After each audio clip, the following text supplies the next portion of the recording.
So let's discuss about the thiazide diuretics. Okay, thiazide diuretics, they are very good drugs. We will discuss about that, how they basically function. अच्छा, ये मैंने आपको बताया था कि यहाँ से जो है आपके बॉडी के अंदर से आके आपके ब्लड वे से, राइट, ब्लड वेसल्स में से क्या होता है, आपके ब्लड वेसल्स में से सोडियम, वाटर, उसके अलावा सोडियम आ गया, वाटर आ गया आपके पास, राइट, कैल्शियम, मैग्नीशियम वगैरह, ये सारा सारा क्या होता है, यहाँ से फ़िल्टर होता है आपकी किडनीज़ में, आपके नेफ्रॉन में। Okay, fine. और यहाँ से सोडियम वाटर मैंने आपको बताया था कि रीअब्जॉर्ब होता है, जैसे कि 65% जो है कहाँ पे रीअब्जॉर्ब होता है, यहाँ पे। फाइन। फॉर एग्जांपल सोडियम और वाटर 65% यहाँ पे रीअब्जॉर्ब होता है, ये सोडियम और ये वाटर, राइट। अब क्या है कि फॉर एग्जांपल जब आप आगे आते हो, right, let's discuss about this now, ये वाला ओके। कुछ बाकी जो सोडियम है वो क्या होता है, इस तरह से आगे आते हैं। ओके, यहाँ पे कुछ सोडियम और वाटर यहाँ पे रीअब्जॉर्ब होते हैं, which I discussed in the previous lecture. Fine. अब जो है हम थायजाइड डायरेटिक्स के बारे में पढ़ेंगे। डू यू नो, यहाँ पे जो आपको नज़र आ रहा है ये वाला हिस्सा, इसको हम क्या कहते हैं, नेफ्रॉन के इस हिस्से को डिस्टल कॉन्वोलेटेड ट्यूब्यूल। ओके, अब ये जो डिस्टल कॉन्वोलेटेड ट्यूब्यूल है, यहाँ पे क्या होता है, नॉर्मली यहाँ पे एक पंप होता है, there is a pump, okay, by the name of sodium chloride pump. Okay, ये क्या नाम है इसका, सोडियम क्लोराइड पंप। ये हमारे पास आ गया सोडियम। कहाँ से आता है, ये ल्यूमन के अंदर से, आपको बताया था ना मैंने, ल्यूमन के अंदर सोडियम होता है, क्लोराइड होता है, पोटासियम, कैल्शियम वगैरह सब कुछ। ओके, तो यहाँ पे क्या होता है, ये जो पंप है ना हमारे पास, ये pump, these will only reabsorb the sodium and chloride. ये आपके पास आया सोडियम, और सोडियम के साथ ये और क्या चीज़ रीअब्सॉर्ब करता है, क्लोराइड को। फाइन। ओके, अब ये जो सोडियम है, आपको पता है हर सेल के अंदर, हर सेल के अंदर, मैंने फिजियोलॉजी में बताया था आपको, हर सेल के अंदर जो है एक सोडियम पोटासियम एटीपेज होता है बेसोलेटरल साइड पे, यहाँ इस साइड पे, राइट, ये देख रहे हो आप, इसको, इस पंप को हम क्या कहते हैं, सोडियम पोटासियम पंप। आपको पता है ये कैसे फंक्शन करता है, ये 3 सोडियम को ब्लड वेसल के अंदर भेजता है, यानी बाहर भेजता है सेल से, और सेल के बाहर से 2 पोटासियम को अंदर ले आता है। ये देख रहे हो आप, 2 पोटासियम अंदर आया। ओके, बाहर से ये 2 पोटासियम इस तरह से सेल के अंदर आता है। फाइन। सो ये क्या है, एक नॉर्मल फंक्शन है सेल का। इसी तरह से सेल के यहाँ पे जो है ल्यूमिनल साइड पे क्या होता है, सोडियम क्लोराइड पंप, जो कि क्या करता है, सोडियम इनटेक करता है और क्लोराइड को इनटेक करता है, राइट। तो अब ये जो सोडियम है, ये क्या होता है, ये जो सोडियम है ना आपके पास, ये क्या होता है, इस तरह से यहाँ से ये जाता है, ये सोडियम पोटासियम एटीपेज के थ्रू ये हमारे ब्लड में वापस चला जाता है। ओके, रीअब्जॉर्ब होता है। और आपको पता है जैसे ही सोडियम, जहाँ पे सोडियम होगा वहाँ पे वाटर होगा, सिंपल। ओके, तो जैसे ही सोडियम यहाँ से रीअब्जॉर्ब होता है, सोडियम के साथ ही वाटर भी रीअब्जॉर्ब होता है आपके बॉडी में। फाइन, वाटर भी रीअब्जॉर्ब होता है। ये आपको नॉर्मल फिजियोलॉजी समझा रहा हूँ मैं। इसी तरह आपके पास जो ये क्लोराइड आया है ना सेल के अंदर, इसका क्या होता है, ये जो क्लोराइड है ये भी इस तरह से क्या होगा, यहाँ पे आके रीअब्जॉर्ब होगा। फाइन। जिस तरह से सोडियम रीअब्जॉर्ब होता है, इसी तरह क्लोराइड भी रीअब्जॉर्ब होगा ब्लड वेसल के अंदर, सिंपल। Okay, fine. अब नेक्स्ट आपने देखना है, नेक्स्ट क्या है कि आपके पास पता है कौन सा हार्मोन होता है, which is very interesting hormone, that is the parathormone hormone. Okay, parathormone hormone कहाँ से रिलीज होता है, पैराथायराइड ग्लैंड से, जो आपके नेक के अंदर थायराइड ग्लैंड्स है ना, वहाँ से रिलीज होता है। अब ये जो पैराथॉर्मोन है, this will come and this will act on the receptors. Okay, इसके रिसेप्टर्स होते हैं proximal cell of distal convoluted tubule में, ये जो सेल है ना आपको नज़र आ रहा है किडनी के अंदर, यहाँ पे इसके रिसेप्टर्स होते हैं पैराथॉर्मोन के। जैसे ये इसके साथ अटैच होता है ना, ये क्या करता है, डिफरेंट स्टेप्स होते हैं, जैसे कि ये जी स्टिमुलेटरी प्रोटीन को स्टिमुलेट करता है, फिर एडेनोलाइज साइक्लेज स्टिमुलेट होता है, राइट।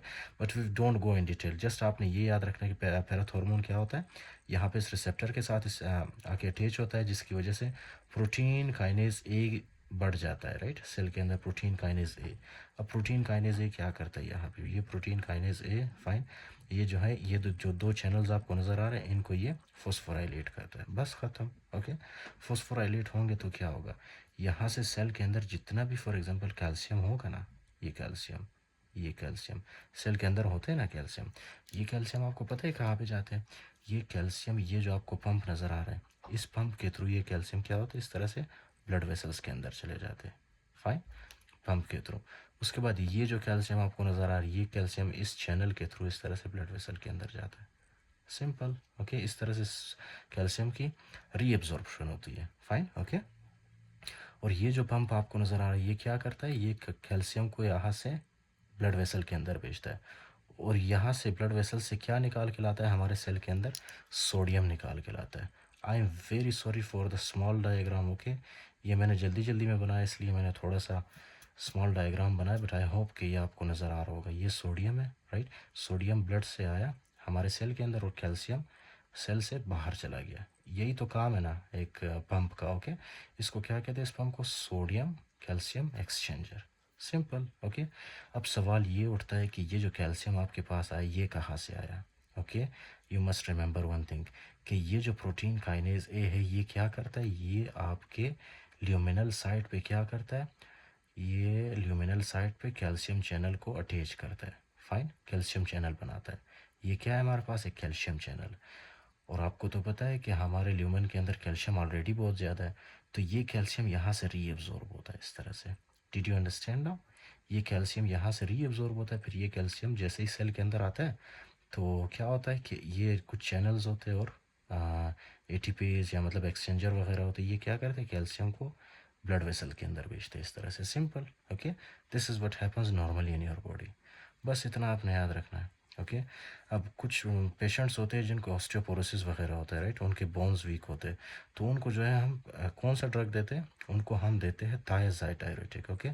थायजाइड डायरेटिक क्या है कि वो कैल्शियम को जो है हमारे बॉडी के अंदर से वेस्ट होने नहीं देता, okay. I will explain that, okay. ये आप एक्सप्लेन करता हूँ। क्या है कि आप जब फॉर एग्जांपल थायजाइड डायरेटिक देते हैं, थायजाइड डायरेटिक आपको पता है क्या करता है, यहाँ पे जो आपका चैनल है ना सोडियम क्लोराइड को वो क्या करता है यहाँ पे ब्लॉक करता है, फाइन, ब्लॉक, सोडियम क्लोराइड को ब्लॉक करता है, सिंपल, दैट्स इट, ओके। तो क्या ये सोडियम ब्लड वेसल के अंदर जा पाएगा, नहीं जा पाएगा, फाइन। तो अगर सोडियम नहीं होगा तो क्या सोडियम के साथ वाटर जा पाएगा ब्लड वेसल के अंदर, नहीं जाएगा। सोडियम भी नहीं जाएगा और वाटर भी नहीं जाएगा, एज अ रिजल्ट क्या होगा, आपके ब्लड के अंदर सोडियम और वाटर की कमी होगी। ये जो सोडियम और वाटर है ना इसकी कमी होगी, फाइन। तो क्या होगा, ये सोडियम और वाटर दोनों कहाँ पे जाएंगे, सोडियम और वाटर हमारे यूरिन में चले जाएंगे, ओके, जब आप थायजाइड डायरेटिक देते हो। तो ये हम मोस्टली कब यूज़ करते हैं, जब आपका ब्लड प्रेशर ज़्यादा हो, फाइन। ब्लड प्रेशर जब ज़्यादा होता है तो क्या होता है, ब्लड वॉल्यूम ज़्यादा होता है ना, ब्लड वॉल्यूम इंक्रीज़ किया होता है, फाइन, ओके। तो जब ब्लड वॉल्यूम ज़्यादा होता है तो हम क्या करते हैं, ब्लड वॉल्यूम को कम करने के लिए हम क्या देते हैं, थायजाइड डायरेटिक्स। थायजाइड डायरेटिक्स यहाँ पे एक्ट करके क्या करता है, सोडियम और वाटर के रीअब्जॉर्प्शन को बंद कर देता है, जिसकी वजह से सोडियम और वाटर दोनों हमारे यूरिन में अपियर होते हैं, सिंपल, ओके।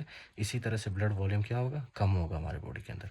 स्पेशली ये कब देते हैं, ओल्डर एज पेशेंट्स को, उनको जब आप देते हो ना थायजाइड डायरेटिक्स, एक तो ये कि उनके बोन्स पे कोई असर नहीं पड़ता, राइट, और दूसरा ये है ना कि उनके बॉडी के अंदर से जो ब्लड वॉल्यूम है ना वो कम होता है, फाइन, ओके।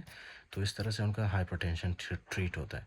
उसके अलावा आपको पता है कुछ पेशेंट्स होते हैं फॉर एग्जांपल जिनको जो है किडनी स्टोन्स बनते हैं, फाइन। तो जैसे ही आप थायजाइड डायरेटिक्स देते हो ना तो थायजाइड जो है ना क्या करता है, ये कैल्शियम को जो है वेस्ट होने नहीं देता, फाइन, कैल्शियम को वेस्ट होने नहीं देता। तो आप जो है किडनी स्टोन वाले पेशेंट्स को भी थायजाइड डायरेटिक्स दे सकते हो, fine. This is a very good drug for the nephrolithiasis specially. लेकिन आप फिरोसमाइड नहीं देते हो, राइट। फिरोसमाइड क्या करते हैं, फिरोसमाइड हम कैल्शियम को हमारे बॉडी से बाहर निकालता है, जिसकी वजह से किडनी स्टोन बनने के चांसेस ज़्यादा होते हैं। तो बस इतना आपने इतना याद रखना है कि ये क्या थायजाइड डायरेटिक कहाँ पे काम करता है, ये जो सोडियम क्लोराइड पंप है इसको ब्लॉक करता है, फाइन। और ये क्या करता है, हमारे बॉडी के अंदर कैल्शियम की रीअब्जॉर्प्शन को बढ़ा देता है, and we need calcium, okay. Specially older patients क्या है, कैल्शियम, उनका जो बोन्स है, आपका बोन्स किस चीज़ से बनता है, आपके बोन्स कैल्शियम से बनता है ना। तो कैल्शियम एक मेजर कंपोनेंट है जो कि आपको चाहिए। तो कैल्शियम को आपने यूज़ नहीं करना, मतलब वेस्ट नहीं करना, ओके, इसको आपने यूज़ करना है। तो इस तरह से क्या है कि कैल्शियम की रीअब्जॉर्प्शन ज़्यादा होती है। अच्छा जी, so this is the normal function of the thiazide diuretic, right. अब नेक्स्ट थिंग जो आपने याद रखना, कभी कभी क्या होता है कि ओवरडोज देते हो आप, सही है ना, ओवरडोज देते हो किस चीज़ का, थायजाइड डायरेटिक का। What happens when you give the overdose of thiazide diuretic, listen very carefully. इसके एडवर्स इफेक्ट्स ये है ना कि ये जो थायजाइड डायरेटिक आप देते हो, ये थायजाइड डायरेटिक क्या करता है, एक तो सोडियम को बाहर निकालता है, फिर कुछ सोडियम जो है ना यहाँ पे आके क्या कहते हैं इसको, कलेक्टिंग डक्ट के पास आते हैं, राइट। कलेक्टिंग डक्ट में आपको पता है यहाँ पे इस तरह से चैनल्स होते हैं, सोडियम के लिए चैनल्स होते हैं, यहाँ इस चैनल से ये क्या होते हैं, इस तरह से रीअब्जॉर्ब होते हैं, फाइन। इस चैनल से रीअब्जॉर्ब होते हैं, चैनल से रीअब्जॉर्ब होने के बाद जिस तरह यहाँ पे हमारे पास पंप था ना, यहाँ पे भी क्या है, सोडियम पोटासियम एटीपेज, ये आपको पता है क्या करता है, ये 3 सोडियम को ब्लड वेसल के अंदर भेजता है, फाइन, और 2 पोटासियम को ब्लड वेसल से हमारे सेल में लाता है, सिंपल। Okay fine. अब क्या है कि जैसे ही फॉर एग्जांपल ये सोडियम सेल के अंदर जाता है ना, पीछे जो है इलेक्ट्रोनेगेटिविटी जनरेट होती है। क्यों? क्योंकि इसके पास पॉजिटिव चार्ज है ना। ये पॉजिटिव चार्ज अगर सेल के अंदर गया तो पीछे क्या होगा? पीछे पॉजिटिव चार्ज नहीं रहेगा, जिसकी वजह से ल्यूमन के अंदर इलेक्ट्रोनेगेटिविटी होगी। फाइन। आपको तो पता है नेगेटिव पॉजिटिव को क्या करता है? अट्रैक्ट करता है। सिंपल। ओके। अब यहाँ पे जो है कुछ पंप्स होते हैं, इन पंप्स को, ये पंप्स होते हैं राइट। तो अब क्या होगा? सेल के अंदर पोटासियम बहुत ज़्यादा है, बहुत ज़्यादा है। फाइन। एज ए रिजल्ट बाहर क्या है? बाहर नेगेटिव चार्जेस ज़्यादा है। इसी वजह से क्या होगा? ये जो पोटासियम है ना, ये क्या होगा? सेल से बाहर आ जाएगा। सिंपल। ओके। अब यही पोटासियम क्या होगा? हमारे यूरिन में अपीयर होगा। जैसे यूरिन में अपीयर होगा तो क्या होगा? ब्लड के अंदर पोटासियम की कमी होगी ना। ब्लड के अंदर पोटासियम की कमी होगी। क्यों? क्योंकि सोडियम क्या कर रहा है? सोडियम जैसे रीअब्जॉर्ब हो रहा है, उसी तरह से पोटासियम को भी बाहर निकाल रहा है। तो क्या होगा? ब्लड के अंदर हाइपोकैलेमिया होगा। सिंपल। ओके। इसी तरह से पोटासियम ब्लड यूरिन के अंदर आएगा।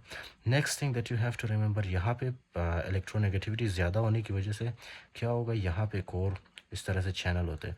आपको पता है आपके ब्लड वेसल्स के अंदर यहाँ पे क्या होता है? सॉरी, आपके सेल्स के अंदर हाइड्रोजन आयंस होते हैं।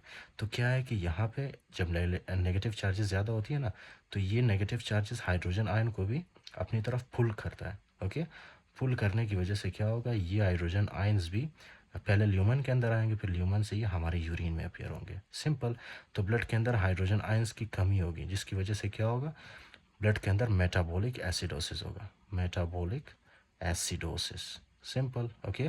मेटाबॉलिक एसिडोसिस का मतलब है जब आपका पीएच, ब्लड का पीएच बढ़ जाए। ओके। नॉर्मल से बढ़ जाए, that is called as the metabolic acidosis. अच्छा जी, तो ये चीज़ें हैं। I hope I have discussed most of the things, the rest of the things I will tell you in the book. Okay.